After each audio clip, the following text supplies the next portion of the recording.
পরীক্ষার সময় আমরা অনেকেই এক ধরনের ধোঁকা খাই। কীরকম ধোঁকা? যে আমাদের পড়াশোনা বাদ দিয়ে অন্য সব কিছু করতে খুব ভাল লাগে। যেমন গান শুনতে ভাল লাগে, সিনেমা দেখতে ভাল লাগতেছে, বন্ধুদের সাথে আড্ডা দিতে ভালো লাগতেছে। ইভেন এটাও হয় যে কালকে আমার বাংলা পরীক্ষা, আজকে রাত্রে আমার ফিজিক্স পড়তে ভালো লাগতেছে বা অন্য কোনো সাবজেক্ট পড়তে ভালো লাগতেছে। বাট কালকে আমার যেটা পরীক্ষা ওইটা পড়ার ইচ্ছা আমাদের হচ্ছে না।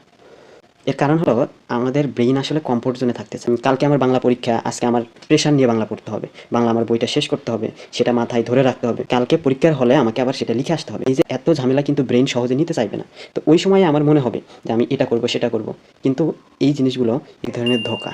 আমি ধোঁকা কেন বললাম, এর কারণ হলো যখন তোমার পরীক্ষা শেষ হয়ে যাবে, হাতে অনেক সময় পাবা, তখন দেখবা যে আর ওই গান শুনতে তোমার ভালো লাগতেছে না, তখন আর ওই ঘুরে বেড়াতে ভালো লাগতেছে না, তখন আর তোমার গল্পের বই পড়ার কোনো ইচ্ছা নাই। তো এই রোগটা আমাদের অনেকের মাঝেই দেখা যায় যে পরীক্ষা চলে আসলে বিভিন্ন ধরনের চিন্তাভাবনা মস্তিষ্কে চলে আসে, কিন্তু পড়াশোনাটা আমার করতে ইচ্ছা হয় না।